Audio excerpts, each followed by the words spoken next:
Bonjour à toutes et bonjour à tous. Je suis Patrick Riguet, alias Cipressa, spécialiste de l'Ishimoku Kinkoyo pour la revue de marché hebdomadaire que je fais en direct tous les mardis et qui est rediffusée ensuite sur ma chaîne YouTube. Je vous souhaite la bienvenue, je vous remercie de votre chaleureuse présence. Vous êtes très nombreux aujourd'hui. Bonjour Raphaël, Pascal, Rémi, Thierry, Anthony. C'est parce que je dis, vous avez, pour les personnes qui viennent pour la toute première fois, vous avez un petit panneau de configuration avec un panneau de questions. Vous pouvez poser vos questions, écrire vos commentaires.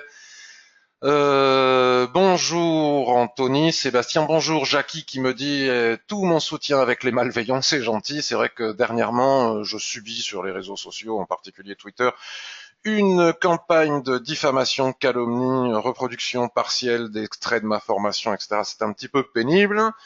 Pour la première fois de ma vie, j'ai décidé d'attaquer en justice une de ces personnes parce qu'il y a bien des limites qu'il faut à un moment donné savoir mettre, et donc certains d'entre vous sont au courant, m'apportent leur soutien et je vous en remercie vivement. En même temps, ça ne m'empêche pas de vivre, ça ne m'empêche pas de faire mon trading, les formations que je propose plaisent toujours autant et se vendent beaucoup.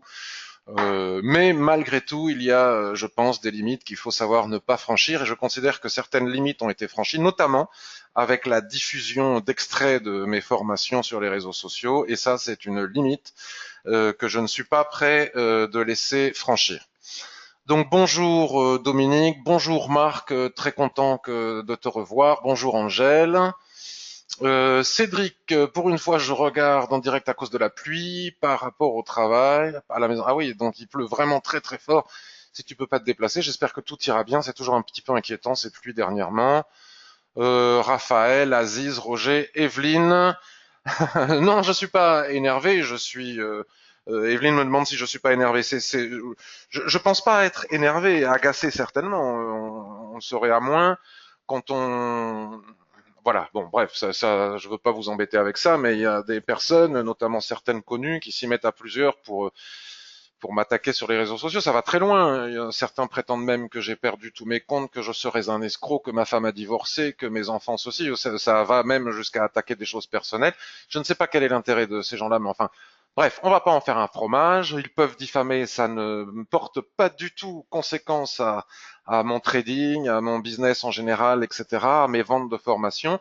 Mais par contre, je dois, encore une fois, protéger un minimum les choses, et notamment les extraits de ma formation sont déposés par droit d'auteur, et toute reproduction partielle ou totale est interdite. Et ces gens-là s'amusent non seulement à menacer de les diffuser sur les réseaux sociaux, mais commencent à en diffuser des extraits. Et donc, oui, c'est agaçant. C'est agaçant, tout à fait. Et je ne vais pas laisser faire cela. Je prends le temps de vous montrer aussi l'avertissement sur les risques. J'ai deux demandes d'analyse, c'est pas beaucoup. L'avertissement sur les risques. Vous devez tenir compte du fait que le trading sur devises CFD actions futures comporte un haut niveau de risque, et que de ce fait, vous pouvez gagner ou perdre plusieurs fois le montant de votre capital initial. Lisez bien cette information. Voilà. Et je dois vous avouer que je suis un petit peu embêté parce que aujourd'hui la revue de marché tombe mal au niveau du calendrier, parce que nous avons, je la fais les mardis. J'ai pas pensé à la décaler. J'aurais peut-être pu la décaler pour mieux satisfaire tout le monde, parce qu'en réalité je vais pas avoir grand-chose à dire, donc ça va nous laisser du temps pour peut-être voir d'autres choses dès maintenant. Si vous avez des questions, on va commencer directement. D'habitude je fais une revue de marché globale, puis ensuite on passe aux questions. Nous sommes aujourd'hui jour d'élection aux États-Unis, de mi-mandat. Les résultats vont tomber certainement dans la nuit ou demain matin. J'ai pas regardé exactement quand. De toute façon, nous verrons bien ce que ça provoque sur les graphiques. Mais en tout cas, ce qui est sûr, c'est que selon moi, il est imprudent de trader un jour d'élection de mi-mandat aux États-Unis, parce qu'il y a un enjeu quand même. C'est pas la même chose. Je pense dans le fond que ça ne changera pas grand-chose et que ça ne devrait pas faire décaler massivement les marchés. Ceci dit, la vérité, c'est que j'en sais rien. Je me dis qu'il est probable que ça n'ait pas une grande incidence, que ce soit les démocrates ou les républicains qui gagnent au Congrès. Mais quand même, il y a des enjeux, puisque Donald Trump veut faire une politique comment dirais-je, fiscale très agressive. Il a des plans économiques qu'il n'a pas encore mis en place, qui font partie de ses campagnes électorales et qui pourraient être bloqués si le Congrès devenait passer à être démocrate, de la même manière que les démocrates. Bon, il y a des enjeux économiques, on va pas tous les voir maintenant, mais qui peuvent effectivement affecter les marchés, d'autant plus que nous avons vu, on va ouvrir un graphique SP500. Nous avons vu dernièrement qu'il y a de la fragilité, qu'il y a, voilà, hein, on a cassé quand même un canal vieux depuis très long. Vous voyez, il y a une chute vertigineuse, une grosse correction, avec actuellement une correction de la correction qui est qui amène les prix avec ce magnifique doji, vous voyez, qui amène les prix au niveau de la Kijun-sen, qui est elle-même au niveau de la borne basse du canal, qui s'entrelace avec la borne basse de ce canal et qui représente le niveau de 50% de Fibonacci. Donc est-ce que le marché va décider de récupérer toute cette correction, toute cette baisse pour repartir à la hausse, ou est-ce que le prétexte, il suffit de pas grand-chose, hein, vous savez, pour c'est fragile quand même. Donc est-ce qu'au contraire, ces résultats vont provoquer une nouvelle correction, une nouvelle chute et vont réussir à inverser la tendance? Est-ce que ça va provoquer une forte volatilité intraday? Bon, il suffit en plus pendant la journée, sachez aussi, parce que j'ai vu sur les réseaux sociaux que certaines personnes continuent à trader, notamment les indices, le DAX, etc., et à faire trader aussi. Il faut se méfier en argumentant le fait que bon, aujourd'hui, au contraire, ça ne devrait pas beaucoup bouger, il va y avoir des petits ranges et qu'on peut profiter de ces petits ranges pour trader. Pourquoi pas? Mais en même temps, il faut savoir qu'à la moindre rumeur, il suffit d'un sondage sorti des urnes, une fausse rumeur, hein, vous savez que les Américains sont spécialistes des fake news, pour que ça puisse faire décaler de plusieurs centaines de pips très très vite et en quelques minutes de points, pardon, les indices. Et c'est pareil sur le marché des devises et encore aussi sur le marché des actions. Donc pour toutes ces raisons, je n'ai pas énormément de, voilà, ça servirait. Je considère pour une fois que ça sert pas à grand chose de faire des plans de trading. Alors, je pourrais faire pour meubler. Il y a toujours moyen de faire quelque chose. C'est-à-dire qu'on pourrait, par exemple, prendre des graphiques hebdomadaires, journaliers, mensuels, voir où sont les prix par rapport aux lignes de l'Ishimoku ou par rapport à d'autres niveaux de. Regardez comme la Chikou-span ici, parce que ça c'est chouette. Hein, la Chikou-span surfe et rebondit sur la borne basse du canal. Ça, c'est typique de l'Ishimoku. Hein. C'est quand on dit que le Chikou-span est le filtre du système de l'Ishimoku, même si on avait un signal au niveau des prix, tant que la Chikou-span ne parvient pas à passer la borne basse de ce canal, il n'y a pas de signal. Ça, je le dis en passant parce que je viens de l'apercevoir et c'est très joli. On pourrait faire des hypothèses, c'est-à-dire construire des plans de trading. Par exemple, nous pourrions sur le SP500 dire, puisque là nous sommes sur le SP500 journalier, voilà, en fonction du résultat des élections, si les prix vont là, nous pourrions envisager de faire ceci, cela. Si les prix vont ici, nous pourrions envisager de faire ceci, cela. Mais ça ferait bien, ça meublerait, on dirait bon, c'est bien, il fait des belles analyses Ishimoku, mais en réalité, je considère pas que c'est une utilité majeure dans le sens où on verra bien ce qui va se passer après le résultat des élections. Nous pourrons analyser ici et maintenant ce qui se passe par rapport aux lignes de l'Ishimoku ou aux lignes chartistes sans avoir la nécessité de faire des pré-plans qui parfois s'avèrent inutiles dans ce genre de situation parce que finalement on a prévu plusieurs scénarios et c'est un scénario qu'on n'avait pas prévu qui se produit. Voilà ce que je pense aujourd'hui de la revue de marché que je peux faire. Ceci dit, je peux répondre à vos questions. Donc si vous avez des questions, allez-y, c'est le moment d'en poser. Même si vous avez envie de poser des questions sur l'Ishimoku lui-même, vous pouvez poser des questions sur l'Ishimoku lui-même, même si dans ces revues de marché habituellement, je ne fais pas de formation, je ne donne pas d'indications pédagogiques sur l'utilisation de l'Ishimoku, mais exceptionnellement, je veux bien le faire. Je vais quand même regarder vos questions qui tombent au fur et à mesure. Alors, non, ne t'excuse pas pour le retard, Kevin, tu fais ce que tu veux, nous ne sommes pas à l'école. Il y a beaucoup de malades mentaux, c'est bien triste. Alors, on me demande l'euro-yen, donc je vais faire l'euro-yen, je le note. Euro GPI, me demande Dominique. Pascal, quel est ton avis sur le trading des métaux comme l'argent? Alors, l'argent, je vais le noter. En fait, j'ai pas d'avis, mais ça va me permettre de réfléchir. Il y a la fête jeudi en plus. Dassault Systèmes, on arrive sur la Kijun mensuelle. Dassault, vous voyez, bon, finalement, on va avoir de quoi faire. Dassault Systèmes, je note, hein. Et au fur et à mesure, je vais répondre à ces demandes d'analyse. Kijun mensuelle. Si jamais c'est possible, peux-tu faire l'analyse du GBP GPI? Alors, GBP GPI, GBP GPI. Ah oui, je suis en position actuellement aussi, je vais vous montrer ma position que j'ai annoncée sur le forum. Euh... Oui, c'est gentil, Roger, tu parles toujours des méchantes attaques que j'ai subies dernièrement, mais vous inquiétez pas, c'est très gentil, ça me fait vraiment plaisir votre soutien. On a toujours un besoin d'un peu de soutien dans ces moments-là, mais de toute manière, ça va passer, ça arrive, et puis c'est pas si dramatique que cela, si ce n'est que je veux pas que aucun extrait de mes formations soit diffusé sur les réseaux sociaux. Clara Nova, Jean-Yves me demande Clara Nova. Clara Nova. Ok. AUD-USD, bon, bah, finalement, il y en a des questions.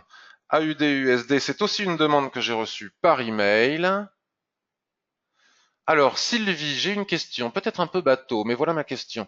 Est-ce que si on réintègre un range cassé par le haut, par exemple, cela invalide-t-il la cassure et l'analyse faite au moment de la cassure? Alors, Sylvie, je pense, sans dire de bêtises, parce que parfois j'oublie un petit peu ce que j'ai écrit moi-même, que c'est un sujet abordé dans la formation que tu as et que nous avons abordé souvent, mais que je vais réaborder avec plaisir. Raphaël, attendre le franchissement par la Chikou ne fait-il pas perdre une partie de la hausse si cela devait casser par le haut, car précédemment... Alors je vais répondre à cette question, Raphaël. Donc par exemple, Raphaël nous demande, est-ce que attendre le franchissement par la Chikou span ne fait-elle pas perdre une partie de la hausse si cela devait casser par le haut? Alors, on va prendre cet exemple qui n'est pas un exemple idéal parce que les prix sont ici bloqués, vous voyez, par la Kijun-sen et par la borne basse de ce canal, de cet ancien canal haussier. Donc, de toute manière, nous n'avons pas de signal au niveau des prix tant que les prix ne passent pas ces obstacles. Maintenant, faisons de la science-fiction. Imaginons que les prix ici n'ont pas d'obstacles. C'est souvent ce que l'on voit lors de la réintégration d'un canal, que les prix n'ont pas d'obstacles. Donc, un analyste chartiste, par exemple, si on efface volontairement ce canal et que l'on trace, admettons, un autre canal comme celui-ci, ouais, ce canal baissier, et les chartistes ici n'ont pas la Kijun-sen, ils ne la voient pas ou ils n'ont pas vu que c'était un niveau de retracement de 50%. En réalité, ils devraient le voir, mais supposons qu'ils ne le voient pas et que nous n'ayons pas d'obstacle ici. Donc, théoriquement, bon, il y a d'autres choses qui nous indiquent qu'il faut pas rentrer parce qu'on n'entre pas, rentrer tout de suite après un doji comme ça, c'est pas bon, ben c'est normal parce qu'il est sous résistance. Mais admettons qu'il ne soit pas sous résistance et qu'il n'y ait pas de doji parce que c'est des situations qui existent. Ah ouais, je suis obligé de remettre l'ancien canal. Souvenez-vous, il y avait l'ancien canal qui était ici parce que sinon on ne voit plus. Voilà, on ne voit plus que la Chikuspan est en train de surfer dessus, hein, souvenez-vous.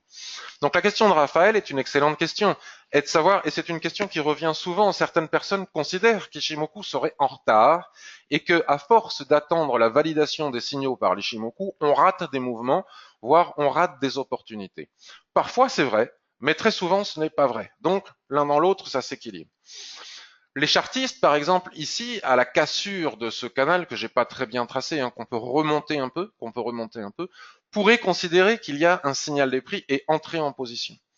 Et si jamais les prix repartent vers le bas, ils vont perdre le trade en disant bon ben voilà, c'est un faux signal, on a subi ce qu'on appelle un faux signal, et parfois ne comprennent pas vraiment pourquoi ils n'ont pas gagné le trade alors qu'il y avait un signal. La cassure du canal est théoriquement un signal avec ce chandelier. Par contre, si on a Ishimoku, on sait que malgré la cassure de ce canal, nous ne pouvons pas entrer en position si au même moment la Shikuspan est bloquée par un obstacle qui peut être divers. Il y a diverses choses qui peuvent bloquer la Shikuspan et en particulier les lignes et les droites chartistes sont aussi des niveaux de support et résistance pour la Shikuspan. Et à ce moment-là, les traders qui utilisent Ishimoku ne seront pas entrés en position et si ça repart dans l'autre sens, seront contents de ne pas l'avoir fait parce que Shikuspan n'a pas validé le signal. C'est quelque chose qui arrivera très très souvent.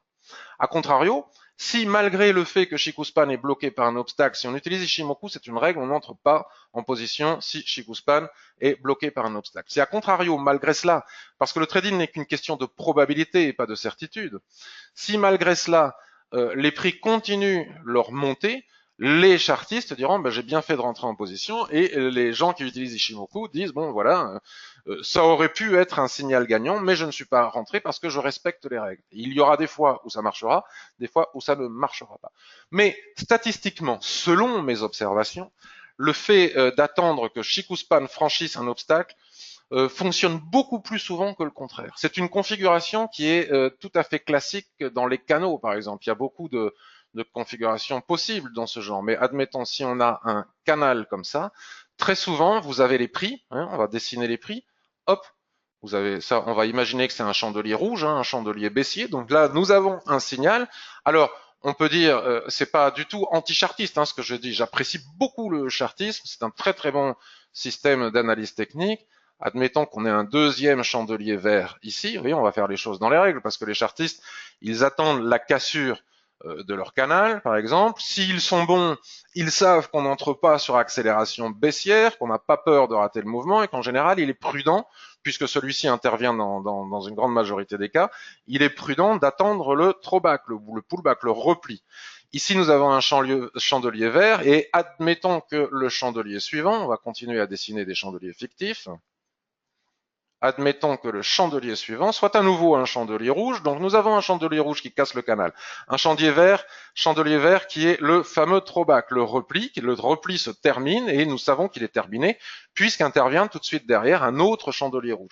Donc là, théoriquement, d'un point de vue chartiste, nous avons un signal de vente. Mais si on utilise Ishimoku, la Shikuspan est le reflet des prix. Alors là, c'est pas très bien dessiné. Je sais pas comment est-ce qu'il faudrait que je dessine pour que ça soit, parce que normalement le niveau de clôture de la Shikuspan est égal. Mais vous aurez compris des situations. Par exemple, là, ici, vous voyez, c'est exactement le même exemple que nous avons ici. Regardez, ici nous avons les prix.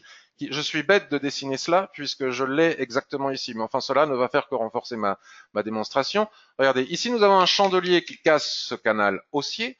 Puis nous avons le throwback, puis nous avons de nouveau un chandelier qui casse. Si au même moment, tant que la Shikuspan n'a pas cassé elle-même ce canal, et c'est quelque chose que vous verrez que vous rencontrerez de façon très fréquente, même si vous avez un signal des prix qui casse un support, vous ne pouvez pas entrer en position.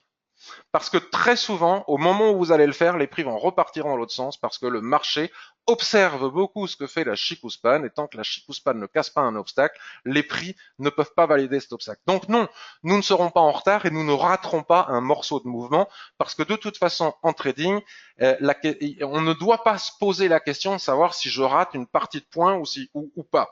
On a un signal ou on n'a pas de signal et on se contente de ce que le signal nous donne en nous basant sur le money management et le ratio. Donc, pour résumer, si vous avez une cassure, un signal des prix, et qu'au même moment, vous avez votre Shikuspan qui, elle, est bloquée par le canal. Ici, ça ne va pas puisqu'elle est le reflet des prix 26 périodes en arrière, donc elle devrait être ici, mais c'est une configuration que vous retrouverez souvent. Si au même moment, la Shikuspan est bloquée par la ligne du canal que les prix ont cassé, vous ne pouvez pas rentrer en position parce que ça ne valide pas le signal. Et la plupart du temps, vous verrez que tant que Shikuspan ne casse pas, ça ne baisse pas. D'accord? J'espère avoir répondu suffisamment à la question. C'est exactement, Evelyne nous dit, c'est la même problématique que le pullback. Il se produit ou pas? Il convient donc de faire l'analyse dans une situation globale. C'est exactement la même chose, la même question que de se poser la question du pullback. D'accord? Si nous avons ici une cassure, la question que l'on peut se poser, doit-on entrer sur cassure ou attendre le pullback? La plupart des gens nous expliquent qu'il faut attendre le pullback. Je fais partie de ces gens-là. Et pourtant, si on attend le pullback, on te dit que bon là, excusez-moi, je m'adresse à des personnes, les personnes expérimentées doivent trouver ça peut-être un peu ennuyeux, mais si on attend le pullback, on peut dire ah oui, mais regarde, j'ai attendu le pullback, puis finalement ça ne fait que baisser, baisser, baisser. Si j'étais rentré bille en tête, j'aurais profité du mouvement. Le pullback n'a jamais eu lieu. Mais c'est le propre du trading. Nous n'avons pas de certitude. Nous n'avons que des probabilités. Personne ne peut savoir s'il va y avoir un pullback ou pas après une cassure. C'est pour ça que dans les bouquins chartistes, nous avons des pourcentages. C'est-à-dire que selon telle ou telle configuration, il y a statistiquement tant de pourcentage, tant de pourcents de probabilité pour qu'il se passe ceci ou cela. Tout se base sur la probabilité. Mais nous aurions très bien pu. Et donc là, la personne va dire, ah ben si j'avais su, je serais rentré, blablabla. Et finalement, on fait du trading regret. Parce que la fois d'après, puisque ça s'est passé comme ça aujourd'hui, la fois d'après, la personne va rentrer bille en tête après la cassure. Il va y avoir un pullback qui va peut-être même rentrer à l'intérieur du range. Et c'est là que je vais en profiter pour répondre à Sylvie. En cas de cassure de range, souvenez-vous, la question de Sylvie était de savoir est-ce que lorsque l'on casse un range et que les prix réintègrent le range, on peut considérer comme la cassure du range invalidée?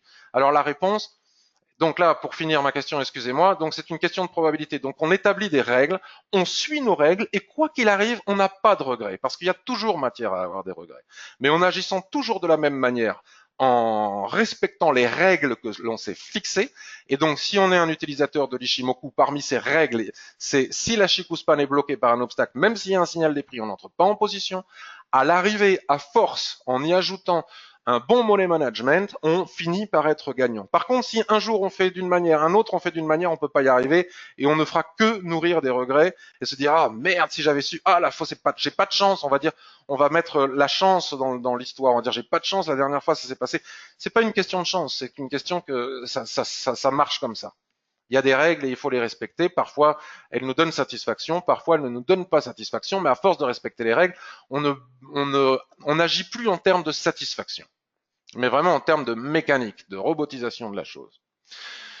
Donc Sylvie, pour répondre à ta question, la question de Sylvie était de savoir, en cas de cassure de range, lorsque les prix, après la cassure de range, réintègrent ce dernier, si j'ai bien compris, est-ce que l'on peut considérer que la cassure du range est invalidée? Non, on ne peut pas considérer que la cassure du range est invalidée.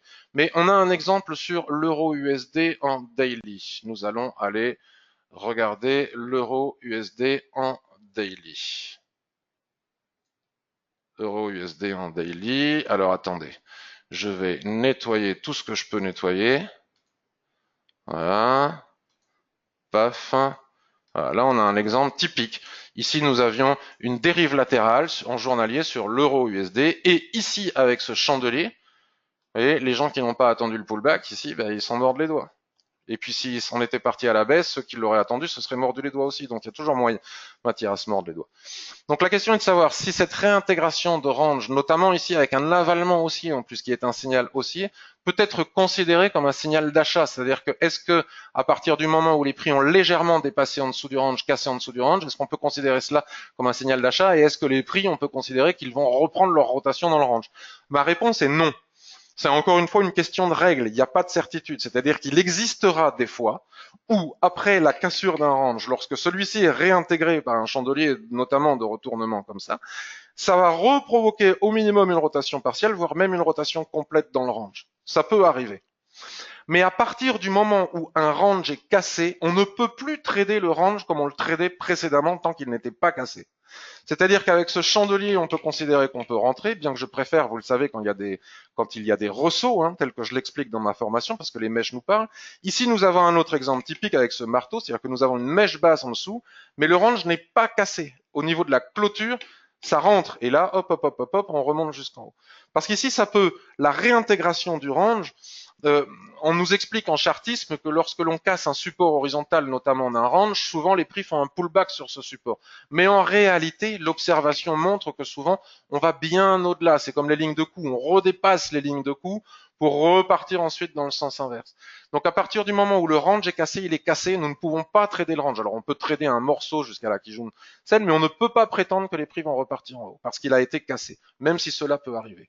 Donc on ne traite pas la réintégration des ranges comme si c'était un rebond sur le support pour retrader le range tel qu'on a appris à le faire, notamment avec ma formation. Alors, je vois qu'il y a plein de questions qui arrivent, je vais répondre aux questions au fur et à mesure. Vous voyez, je pensais que j'aurais pas grand chose à dire, mais grâce à vos questions, j'ai plein de choses à dire. Alors, on me demande euro-yen, j'en profite, puisque, voilà. Vous savez, puisque j'annonce absolument tous mes trades, 100% de mes trades en temps réel sur le forum, je dis exactement à quel niveau de prix je suis rentré, pourquoi je l'ai fait, pourquoi je l'ai pas fait, quel est mon niveau de stop et quel est mon objectif. Donc vous savez que je suis en position sur NZD Yen. Je suis rentré ici, là, quelque part par là, justement, je sais plus où, en H4 probablement. Il suffit de regarder sur le forum, c'est écrit avec exactitude, hein. J'ai dû vendre ici les chandeliers de retournement en haut de range. Donc quand on trade les ranges, la probabilité pour que ça marche est forte, ça marche plus souvent que ça ne perd, mais encore une fois, il n'y a pas de certitude, ça peut perdre. Et il semblerait que les prix aient cassé le range daily, donc je pourrais sortir de position, mais à la limite, je vais sortir si jamais j'ai la chance d'avoir un throwback qui revient sur mon point d'entrée. Mon stop est situé à 76,15, exactement comme je l'explique dans ma formation. Mon objectif n'est pas tout à fait le bas du range, il est ici. Donc j'ai un superbe ratio puisqu'on voit bien là que je risque 94 pips et je peux gagner 220 points. Donc j'ai un ratio supérieur à 2,1. Donc admettons que je perde ce trade. Bon, ok, j'aurais perdu un trade, j'ai une légère frustration. Je trade une nouvelle fois cette situation. Admettons que j'ai vraiment pas de chance, bien qu'on ne peut pas parler de chance en trading.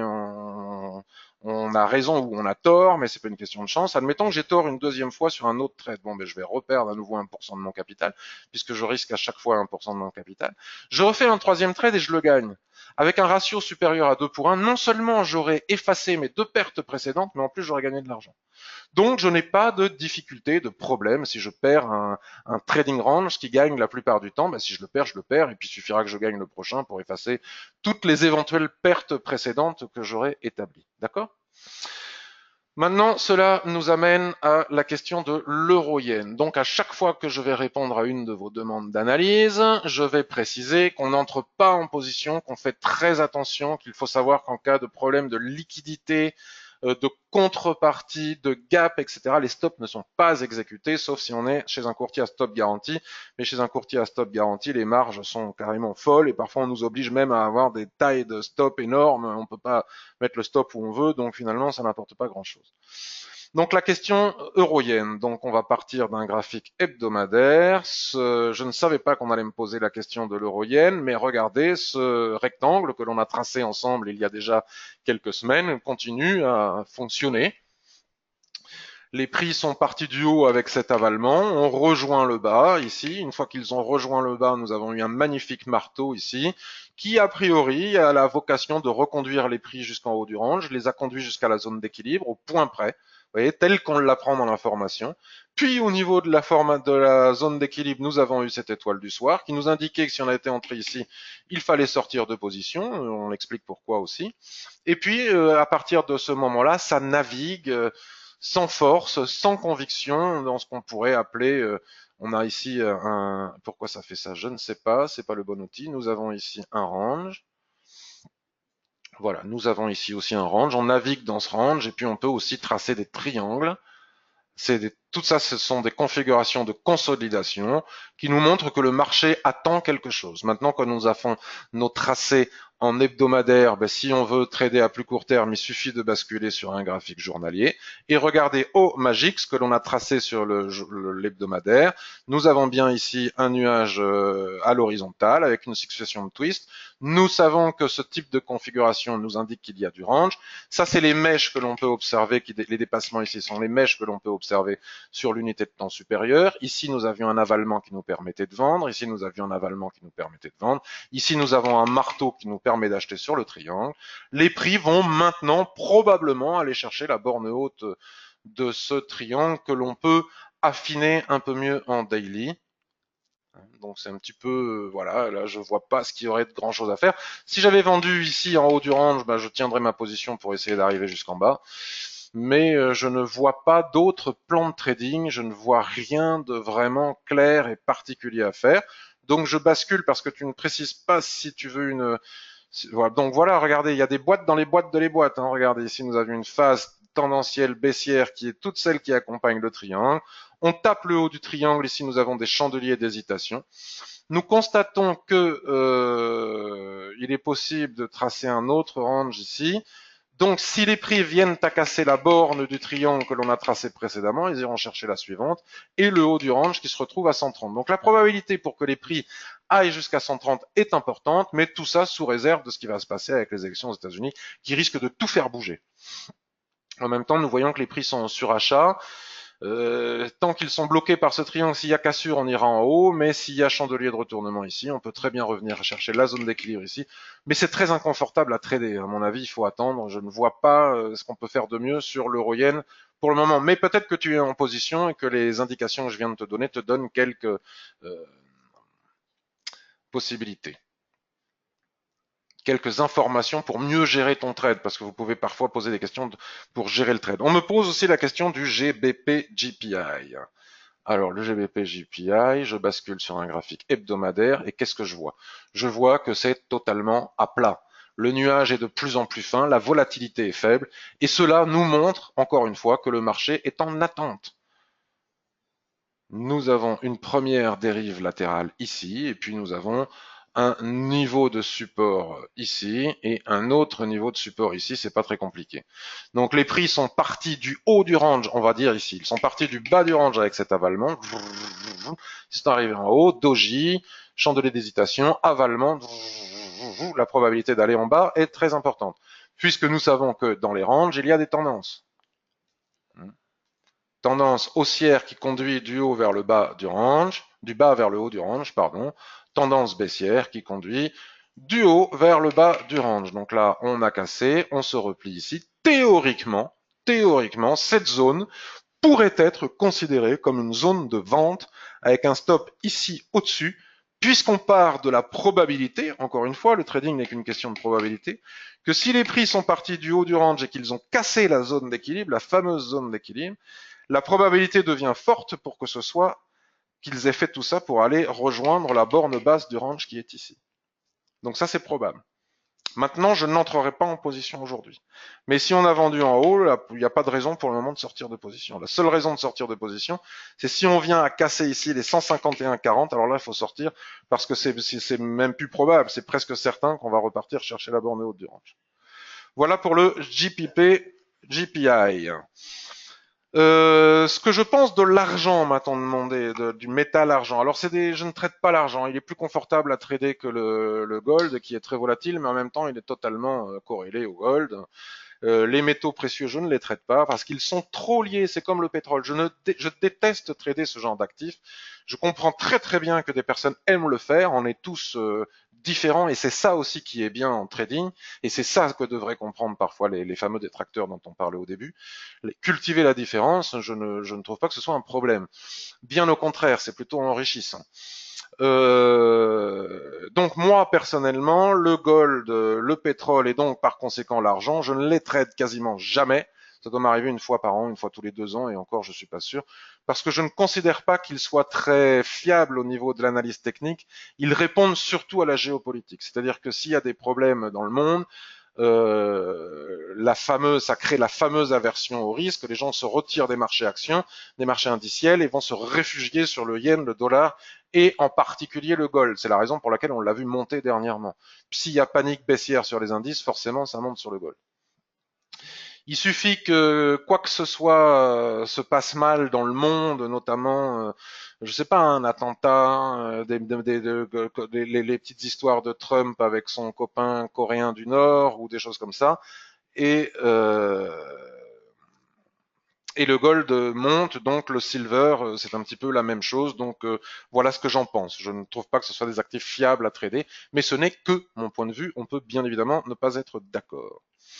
Sylvie, et par mail, et puis aussi une autre personne aujourd'hui me demande l'AUD USD. Donc on va regarder l'AUD USD dont nous avons déjà parlé maintes fois. L'AUD USD, alors attention, l'USD est particulièrement impacté par les élections de mid-term aux États-Unis.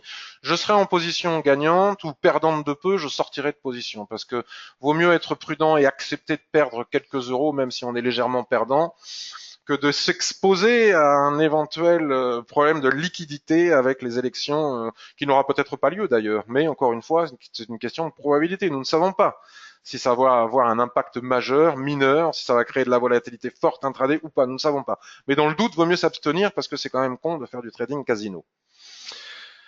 Donc nous avons ici une gigantesque dérive latérale. Hein. Vous voyez, globalement, le nuage est à plat. Je dis bien globalement, hein, avec des phases montantes, des phases baissières. Là, ici, cet avalement a conduit les prix. C'est très long, hein, là on est dans du trading de très long terme. Et là, regardez comme c'est propre et comme c'est beau. Nous sommes en phase baissière, dans la tendance baissière, même s'il y a un petit dépassement. Nous sommes dans la tendance baissière qui conduit les prix du haut vers le bas de cette grande dérive latérale.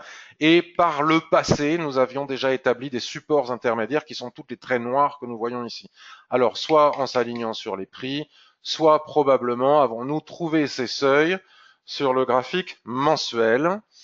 Voilà, ici nous avons un plat SSB, regardez. En extension, ce plat SSB nous donne un niveau de support chirurgical.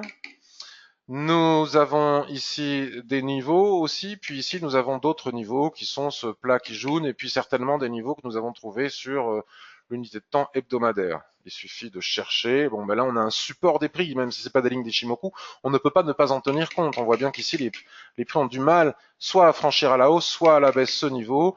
Ici aussi, et c'est la raison pour toutes ces lignes, parce que ça après ça nous permet de trader en intraday. Tout le monde ne rentre pas un 22 janvier pour attendre que pratiquement un an après, on atteigne le bas de cette énorme dérive latérale. On fait une analyse globale. Donc ici, nous avions un niveau de support important, c'est pour ça qu'il y a ces ellipses qui a été franchi. Hein.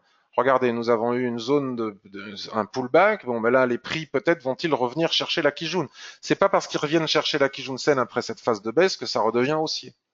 Peut-être que les prix s'appuieront ici sur cette Kijun Sen qui elle-même est alignée à un niveau de SSB important. Donc là, nous avons un niveau de résistance important pour pouvoir repartir. Mais là, c'est compliqué de faire une analyse sur des paires en USD en sachant qu'il y a les élections de midterm aux États-Unis. J'ai envie de dire, on verra bien on verra bien demain.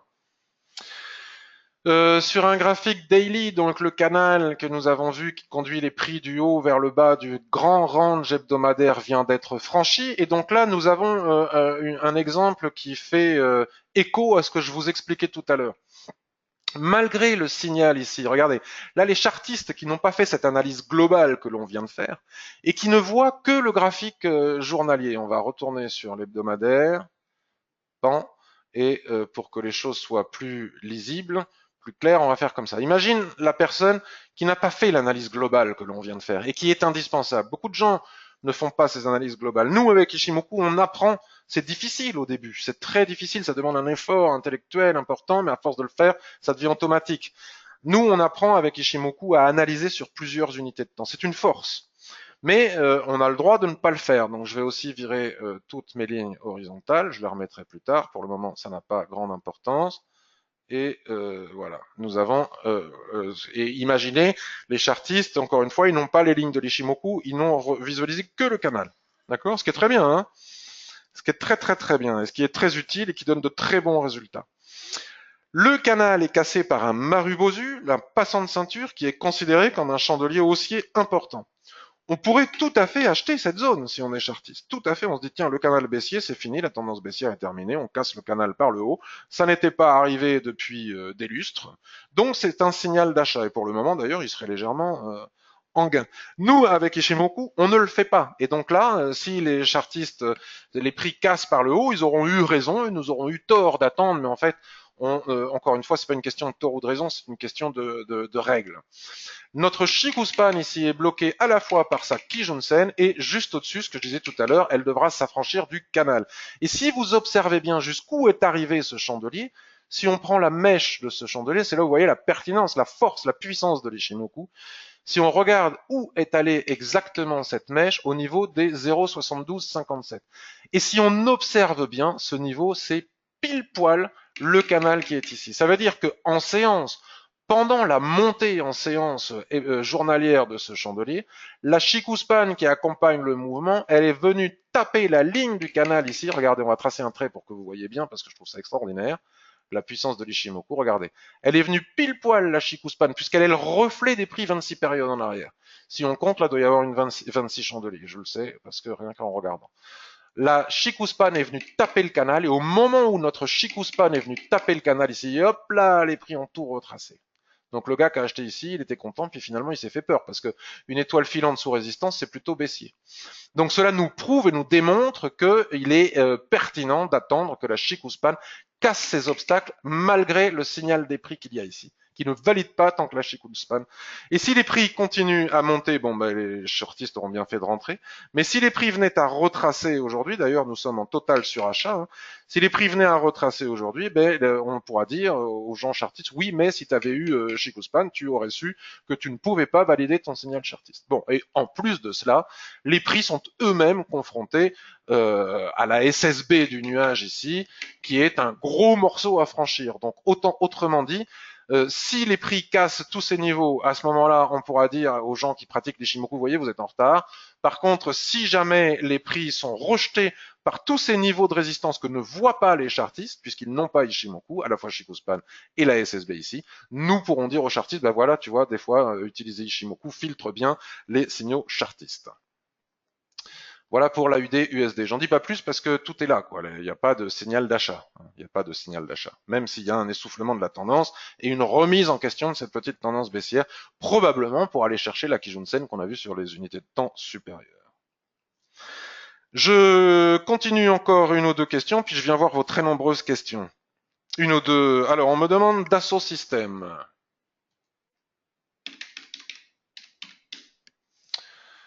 Dassault Systèmes, Euronext, Panam. Alors, on va se mettre sur de l'hebdomadaire. Dassault Systèmes. J'en ai entendu parler. Ah oui, je suis allé.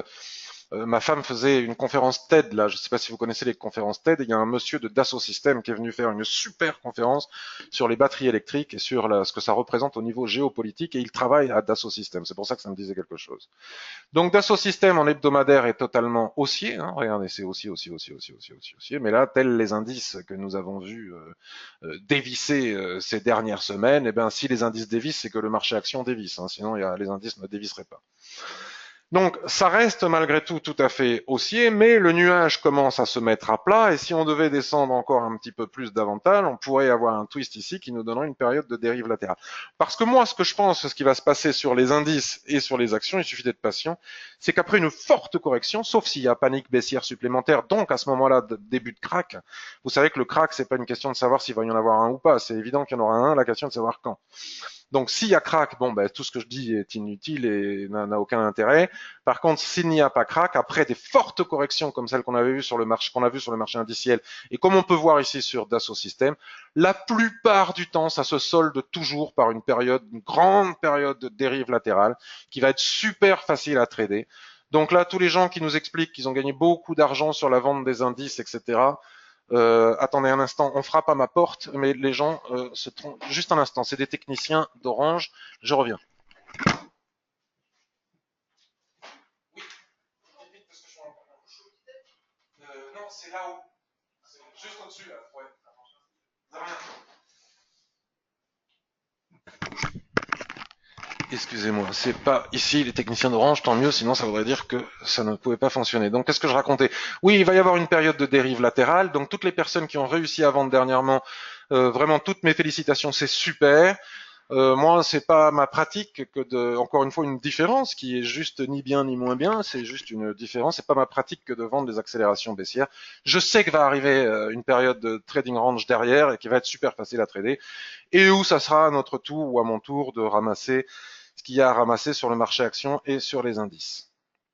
Donc là, Dassault Systèmes c'était haussier, la Kijun-sen a cassé en force, nous avons un énorme mouvement plus que de correction, hein, vraiment pas encore d'inversement de tendance, la tendance reste haussière. Est-ce qu'il faut acheter sur ces niveaux? Bon ben là, de toute façon, ici et maintenant, non, puisqu'encore une fois, on attend de voir ce qui va se passer aux États-Unis. Nous sommes en survente totale, les prix sont particulièrement éloignés de la Tenkan-sen. Vous savez que la Tenkan-sen, regardez, elle a vocation à coller au prix, et dès que les prix s'éloignent de la Tenkan-sen, vroom, mouvement de correction. Regardez, dès que les prix s'éloignent de la Tenkan-sen, vroom, correction. Donc là, forcément, les prix se sont éloignés de la Tenkan-sen. Il va y avoir une correction. Le problème est de savoir quand. Quel est le bon timing pour rentrer en position et profiter de la correction? Nous voyons ici que les prix ont du mal à descendre plus bas. Pourquoi? Parce qu'ils sont confrontés à différents niveaux de support. À la fois la SSB ici en extension, qui s'aligne plus ou moins bien à cette Tenkan en extension ici, et qu'au même moment, la fameuse Shikuspan vient de franchir pas mal d'obstacles, mais il lui reste encore, elle est quand même sur ce qu'on appelle un cluster de support. Tant que ces niveaux ne sont pas franchis, il sera difficile d'aller beaucoup plus bas, d'autant plus qu'ici nous avons cette mèche du marteau qui fait support. Nous avons ici la SSA qui fait support. Alors pour savoir quand acheter, si on doit racheter, bien évidemment, il faut tenir compte des informations de l'entreprise. Là, franchement, là, nous avions une magnifique étoile du matin qui pouvait nous donner un signal d'achat pour repartir chercher la Kijun-sen, mais pour le moment, ça n'a pas l'air de se matérialiser. Je ne sais pas répondre. Est-ce que ça peut baisser davantage? Oui. Est-ce que ça va baisser davantage? J'en sais rien. Et est-ce qu'on peut acheter? Voilà. Désolé, je ne peux pas être plus honnête et plus franc dans ma réponse. Il faut attendre que ça twiste quelque part pour pouvoir. Alors, si tu es à la vente à découvert, il n'y a pas de raison de sortir, hein. Maintenant, des achats, compliqué, hein. C'est compliqué de savoir quand est-ce que ça va repartir au niveau du rebond. Bon. Clara Nova, m'a-t-on demandé. Clara Nova, action que l'on suit régulièrement souvent. C'est pour ça que vous voyez des choses partout, puisque c'est déjà quelque chose que nous avons. Tiens, et là, encore une fois, on est dans la configuration que tu évoquais, Sylvie, c'est-à-dire cassure de range. Est-ce qu'on peut considérer la réintégration comme une réintégration du range pour retracer le range? Donc, cette dérive latérale que nous avions tracée sur d'autres unités de temps, je bascule en mensuel. Regardez, c'est intéressant quand même de constater qu'encore une fois, malgré ce qu'en pensent les détracteurs, je ne comprends pas les personnes qui utilisent d'autres systèmes de trading. Quel est l'intérêt de critiquer le système de trading des autres? Chacun a son système de trading.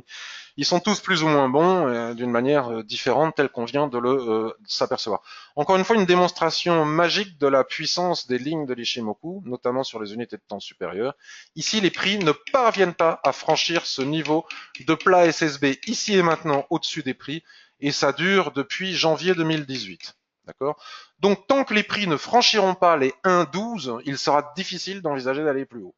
Le jour où ils franchiront les 1,12, c'est hyper facile de tracer les objectifs parce que c'est le genre de configuration les plus faciles à trader. À un moment donné, il était très facile de faire ça sur l'USD Yen. Si vous regardez l'USD Yen en mensuel, vous avez quelque chose de tout à fait similaire. Nous savons, nous savons que les SSB comme ça, bon, elle est tordue, c'est pas grave. Les SSB en extension comme ça sont très puissantes.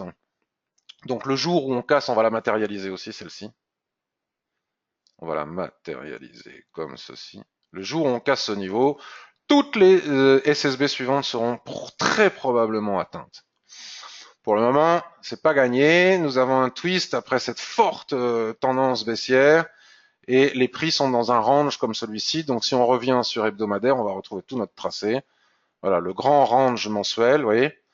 Donc là, à partir du moment où ça casse ici, si on vient, ce niveau-là, cette extension, le haut de ce marabosu est aussi un niveau de support. Donc, pour Clara Nova, maintenant qu'on a cassé ici, la probabilité que nous soyons en train d'effecter avec cette pénétrante un pullback pour finalement revenir tester ce niveau, si on teste ce niveau, moi je dis que la probabilité pour qu'on vienne chercher ce niveau est important et deux qu'on vienne chercher ce niveau est tout aussi important. Voilà mon opinion sur Clara Nova.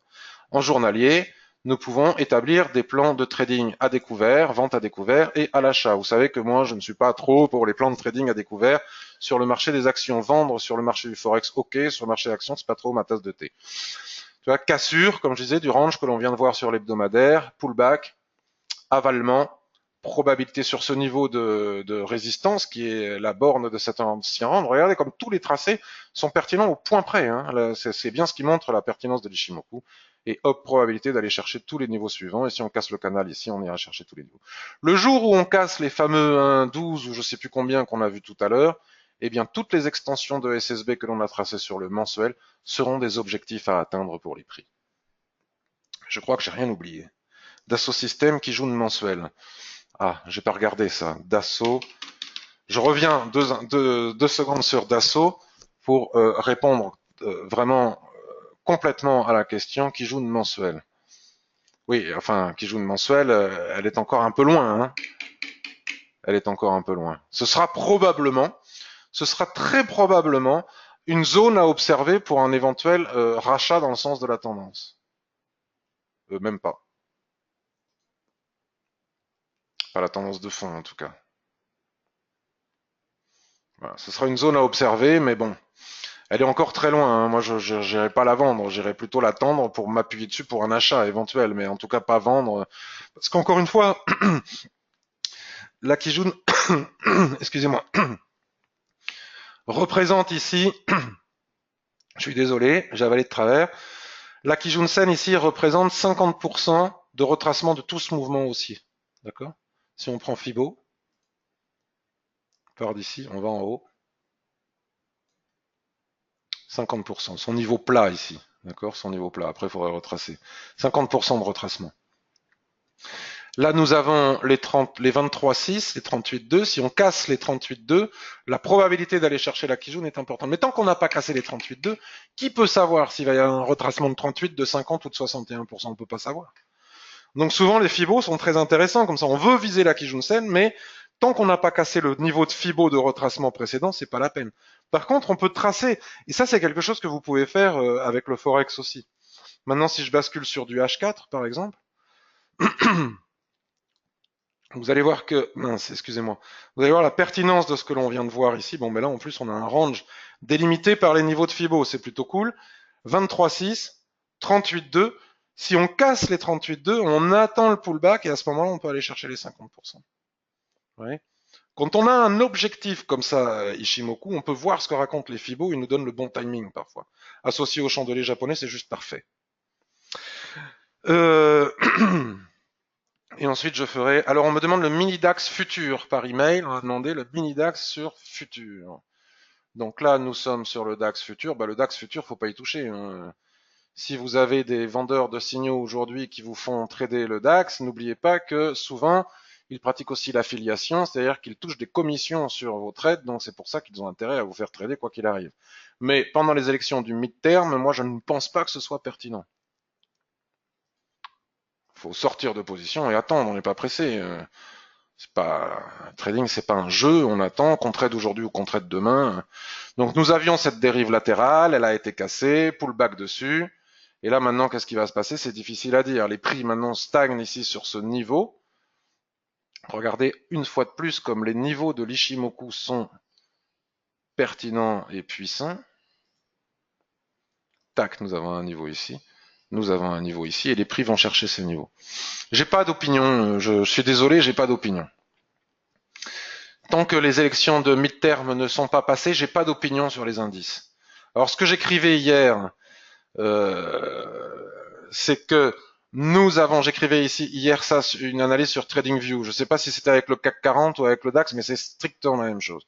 Nous avons cassé un niveau important, vous voyez, nous avons cassé un niveau important qui était le niveau des 11 600. On est allé chercher, le niveau précédent qu'on vient de tracer, 2, le niveau Ishimoku suivant qu'on vient de tracer. Toute cette baisse, ou celle-ci, représente la Kijun-sen ici qui vient se coucher sur la borne basse de l'ancien range cassé, ce qui est très fréquent avec l'Ishimoku et qui nous aide beaucoup. Nous avons 50% de retracement avec tous ces vilains chandeliers. Nous avons 50% de retracement sur le niveau de la Kijun-sen ici qui est aussi la borne basse. La probabilité pour que ça reparte et qu'on aille chercher les niveaux suivants est forte. Si on va chercher les niveaux suivants, on les trouve où? On les retrouve à nouveau ici. Bon, après, il y a une forte survente aussi. Ça va. C'est un peu. Moi, je pense qu'il faut attendre que ça range. Et à partir du moment où ça va ranger, ce qui est déjà plus ou moins le cas ici, vous voyez, mais là, il faut attendre les élections de mid-term. Regardez. Nous avons notre twist en plein milieu ici, et d'ailleurs, c'est la zone qui est en. Regardez, quand je dis que la zone d'équilibre d'un range est très travaillée, vous en avez la démonstration ici. Donc là, ça pourrait aussi très bien repartir à la hausse pour repartir chercher le haut du range. En réalité, j'en sais rien. Tout ce que je sais, c'est qu'une fois les élections du mid-term passées, si j'ai des chandeliers de retournement sur la borne haute ici, je n'hésiterai pas à les vendre. Si j'ai des chandeliers de retournement sur la borne basse, je n'hésiterai pas à les acheter. Je gérerai la zone d'équilibre telle que je l'apprends aux autres personnes sur les chandeliers sur mes formations. Et pour en savoir plus pour les personnes qui n'aiment pas trader les ranges, si ça casse par le haut, on reprendra probablement la tendance haussière, on retracera sur des niveaux importants de l'ancienne tendance baissière, et si ça casse par le bas, et à ce moment-là, on reprendra la tendance baissière. C'est quasiment toujours comme ça que ça se passe. Après de forts mouvements, il y a une longue période de range, et ce n'est qu'à la sortie de cette période de range qu'on sait si on reprend la tendance initiale ou si on continue la correction. Bien.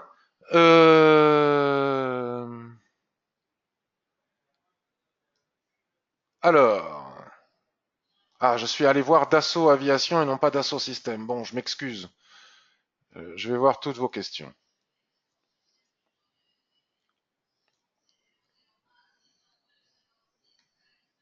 Bonjour Marc. Alors, je viens voir vos questions. Dassault Systèmes, bon, je retournerai voir après. Si jamais c'est possible, l'analyse de GBPIN, c'est fait. Air France. Alors, n'hésitez pas, hein, comme je vous le dis souvent dans la revue de marché, c'est plus confortable pour moi, parce que là, aujourd'hui, je fais pas d'analyse, parce que j'attends les élections. Donc, je peux répondre ici et maintenant à vos demandes d'analyse, mais n'hésitez pas à me les demander la veille. Sylvie, j'ai répondu. Raphaël, j'ai répondu. AUD-USD, c'est fait. Retournement de tendance, ben, on a vu que non, et on a compris pourquoi. Euro-USD, on va regarder après. Alors, Anthony, j'ai lu sur le forum un sujet sur le croisement Tenkan et Kijun-sen. Selon le TF, tout le monde n'est pas d'accord. Si tu peux revenir dessus succinctement. Euh, bon, je vais faire un effort pour le faire. C'est un sujet dont on a déjà Alors, je vais vous dire une chose. L'Ishimoku a été conçu par un journaliste. La question est de savoir si le croisement Tenkan-Kijun est pertinent. Parce que sur Internet, il y a des gens qui résument l'Ishimoku au croisement de la Tenkan-sen avec la Kijun-sen. Si on a un croisement baissier sous le nuage, il y en a même qui disent on rentre avec 3 lots. Si on a un croisement dans le nuage, on rentre avec un lot. Si on a un croisement au-dessus du nuage, on rentre avec 3 lots. C'est très très fort. Et que le croisement Tenkan-Kijun-sen délivrerait des signaux, comme par exemple ici, c'est tout à fait le cas, ici et maintenant. Ces mêmes personnes nous expliquent que lorsque les prix sont au-dessus du nuage, c'est haussier, et quand c'est en dessous du nuage, c'est baissier. Évidemment, lorsque l'on a un nuage parfaitement bien, on va en chercher un. Enfin, je veux dire, c'est même très très con, il faut observer par soi-même, excusez-moi, hein, mais lorsque l'on a un nuage qui est parfaitement baissier comme ceci, il est évident que les signaux ne sont pas haussiers et que si c'est en dessous du nuage, c'est baissier. Enfin, je veux dire, c'est presque une lapalissade. Je comprends même pas pourquoi des gens écrivent des choses aussi bébêtes. Si le nuage est orienté, prenons un exemple sur le SP500, en weekly par exemple. Voilà. Là, regardez, le nuage, il est haussier. Et il y a des gens qui se croient très intelligents et qui ont écrit sur Internet, je vais vous expliquer ce que c'est que l'Ishimoku. Si c'est au-dessus du nuage, c'est haussier. Comme vous pouvez le constater ici. Ah bon? Ah, grande révélation. Et donc, si c'est en dessous du nuage, c'est baissier. À condition, mais ce qu'ils oublient de dire, c'est à condition que le nuage soit parfaitement bien orienté à la hausse. Lorsque le nuage twist, c'est faux. Cette information devient totalement fausse. Et cela fait perdre un maximum de gens. Et c'est aussi pour ça qu'il y a des gens qui disent qu'Ishimoku, ça marche pas. Parce qu'ici, nous avons bien des prix sous le nuage. Donc les gens, ici, regardez, paf, sous le nuage. Ouais, on a cassé le nuage, super. Je fais très attention, j'attends le pullback, je vends ici. Bah, ils iront pas bien loin. Et ils comprendront pas pourquoi ça repart dans l'autre sens. Parce que effectivement, lorsque le nuage est orienté à la hausse, c'est haussier et on cherche à faire des achats sur repli. Lorsque le nuage est orienté à la baisse, c'est baissier, on cherche à faire des ventes après les replis. Lorsque le nuage est totalement à l'horizontale, cette théorie devient totalement fausse. Nous indique que la période est en range et comme je vous le disais tout à l'heure, ce n'est qu'à la sortie du range après les corrections qu'on sait si on reprend la tendance précédemment haussière ou si on inverse la tendance. Bon, ça c'est un fait. Donc on ne peut pas dire qu'un croisement de Tenkan-sen avec la Kijun-sen sous le nuage soit un fort signal baissier, c'est totalement ridicule. En voici une démonstration parfaite. Ici, nous avons un croisement de la Tenkan-sen qui sous le nuage, bon, légèrement sous le nuage. Et étant donné que nous sommes en range, les mecs qui vendent ici ne comprennent pas pourquoi, ou les nanas, pardon, excusez-moi ma petite vulgarité du jour, ne comprennent pas pourquoi les prix repartent dans l'autre sens. Vous voyez, donc c'est faux. Avant de regarder d'autres exemples, je vous dirai la chose suivante. Je voulais faire cette démonstration pour en arriver à la chose suivante. Goichi Osoda, qui a inventé l'Ishimoku, avec toute une série d'étudiants pendant des années. Bon, ok, ils n'avaient pas d'ordinateur, ça allait beaucoup moins vite. Ils faisaient tout sur papier millimétré. Ils ont passé des années à créer le système Ishimoku d'analyse des prix, de l'action des prix. C'est certainement pas pour résumer des années et des années d'études à un vulgaire croisement de moyennes mobiles sous un nuage qui ne sont autres que des... C'est une question de bon sens. Est-ce que vous pensez qu'il y a des universitaires qui sont capables d'étudier et de faire des thèses pendant des années pour dire finalement, voilà, j'ai fait un système d'analyse technique des prix de l'action des prix qui se résume à un croisement de moyennes mobiles sous d'autres moyennes mobiles qui sont coloriées avec de la couleur entre les lignes. C'est juste pas possible. Donc non, le croisement Tenkan machin, Kijun-sen ne fonctionne pas. Ce serait trop facile. Ça aurait aucun intérêt. Autant enlever la couleur, autant mettre des moyennes mobiles, et puis on fait exactement la même chose avec des moyennes mobiles. D'accord? La plupart du temps, ce croisement est beaucoup trop tardif. Donc là, je ne vais pas perdre de temps à remontrer ce que j'ai montré des dizaines de fois, mais vous chercherez par vous-même et vous verrez qu'à chaque fois qu'il y a un croisement, très souvent, si on entre après ce croisement, on subit un fort pullback ou souvent on entre de façon trop tardive. Voilà pour le croisement Tenkan-Kijun. Alors Sylvie, en fait ma question est plutôt liée au throwback que le prix doit faire pour aller chercher la Tenkan après cassure et parfois le prix retourne dans le range. En fait, est-ce que le throwback doit être obligatoirement fait sur l'extérieur du range? Non, Sylvie, c'est exactement la même chose que le chartisme. Souvent en chartisme, admettons que ça soit un double top. Ok, c'est un range. Un double top, c'est un range. Donc un double top, c'est en haut de tendance, hein, puisque c'est une situation de retournement de sommet. Nous avons notre double top. Donc là, les chartistes nous expliquent que si on vient casser ce double top, bon là on a atteint mon objectif déjà, puisque avec la règle de la balançoire, mais imaginons qu'on n'ait pas atteint l'objectif. Ils appellent ça la ligne de coup. D'accord? Nous, on appelle ça le support, c'est exactement la même chose en fait. Et très souvent, les prix se replient sur la ligne de coup avant de repartir et qu'il faut. Mais en fait, en réalité, si on observe bien, les prix se replient où ils veulent. Ils se replient sur la ligne de coup, mais ils peuvent pénétrer beaucoup plus à l'intérieur. Donc très souvent, lorsque l'on casse un range et que les prix se replient, ils peuvent se replier soit sur l'ancienne borne basse du range, puisque c'est une cassière baissière, mais très souvent, ils vont jusqu'à chercher la Kijun-sen. Donc on ne traite pas, on attend que les prix reviennent chercher la Kijun-sen, et si on peut établir une belle ligne de tendance sur ce niveau, on peut anticiper et vendre ce niveau. Sinon, on attend que ça recasse dans l'autre sens, et à ce moment-là, on monte en position. Un petit peu compliqué la gestion des pullbacks et des throwbacks. Je te l'accorde. Je sais que c'est compliqué.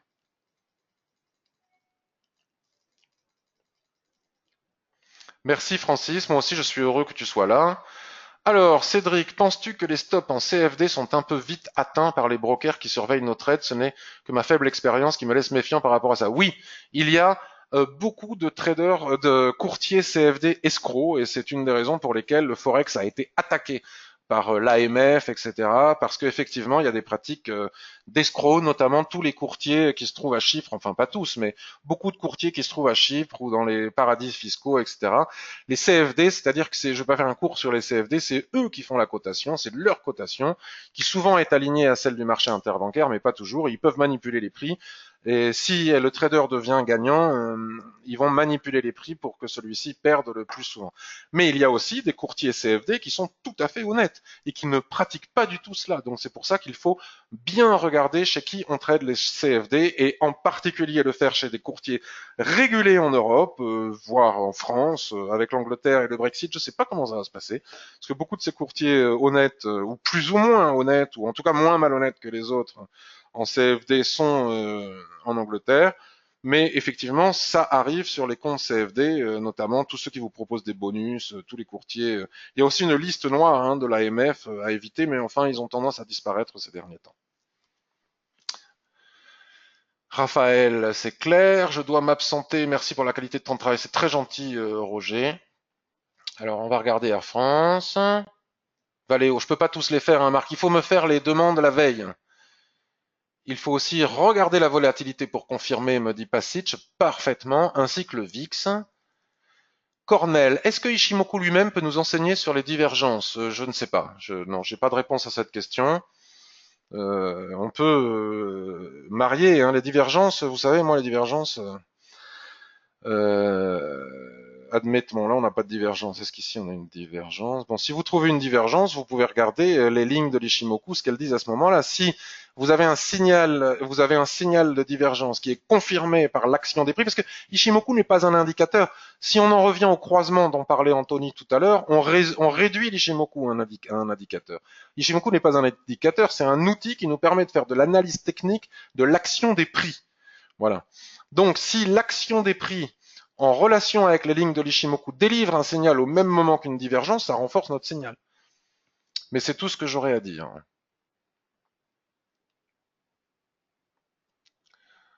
Euh, Je ne peux pas, je ne sais pas s'il retournera dans le range, Rémi. On ne peut pas deviner en trading. C'est pour ça qu'on établit des probabilités. Salut Slimane, comment vas-tu? Alors Anthony, je te rappelle la question posée sur le forum pour te rafraîchir la mémoire. Bonjour, lors de ma dernière revue de marché, j'ai entendu M. Riguet démentir passionnément et vouloir enterrer une fois pour toutes le mythe du signal donné par le croisement de ces deux lignes, en particulier à cause du retard de son occurrence. C'est sûrement vrai en journalier et au-delà, mais pour ma part, le signal donné en H4 et en H4 seulement s'avère souvent valable. Qu'en est-il pour vous autres, s'il vous plaît? J'ai répondu à la question, que ce soit en une minute ou en weekly, ma réponse est la même. Mais si une personne réussit à trader les croisements Tenkan qui joue dans H4 et que ça fonctionne pour elle, elle n'a aucune raison de changer. Même si je considère cela trop tardif. Hein. Avec les chartistes ne rentrent pas, ils attendent de dépasser le dernier plus haut du 23-10. Parfait.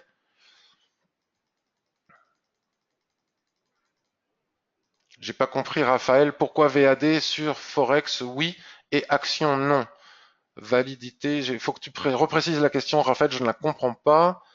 Vos chartes sont des spots. Oui, ici c'est tout à fait le spot, absolument.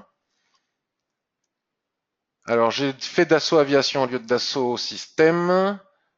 Épaule, tête, épaule. Moi, les épaules, tête, épaule, je ne les vois pas. Mon cerveau n'est pas capable de les voir. C'est pour ça que j'utilise Ishimoku. Mais les gens qui ont un cerveau capable de distinguer les épaules, tête, épaule, j'ai mis des mois, des années à voir les épaules, tête, épaule. C'est la figure la plus classique, la plus basique du chartisme. Moi, je la voyais jamais.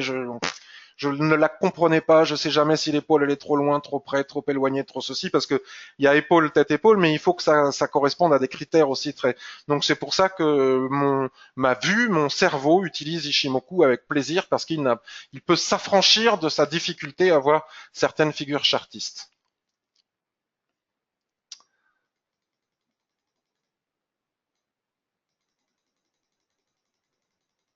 IG à bannir pour les CFD, ça je ne sais pas.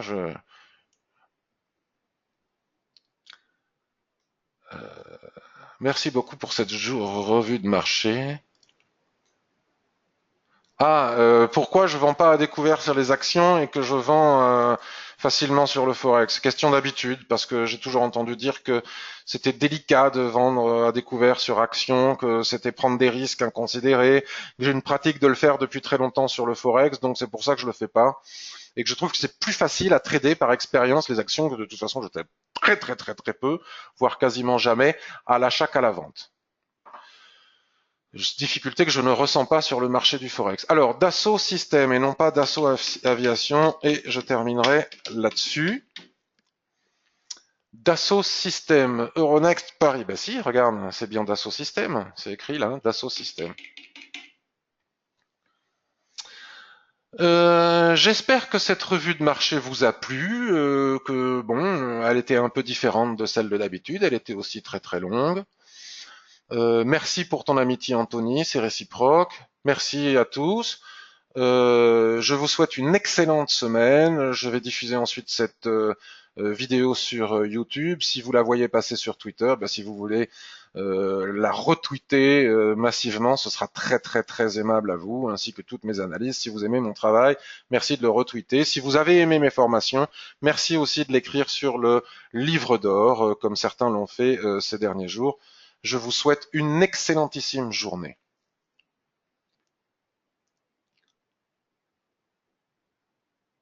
Merci, c'est gentil. Je lis tous vos messages. Vous m'expliquez apprécier ces analyses et ça me fait très plaisir que vous les appréciez. Et je suis très content de les partager avec vous. Et merci aussi pour toute votre participation intense sur le forum Ishimoku. Bye bye, bonne semaine à tous. Méfiance avec le trading pendant les midterms. On n'est pas pressé.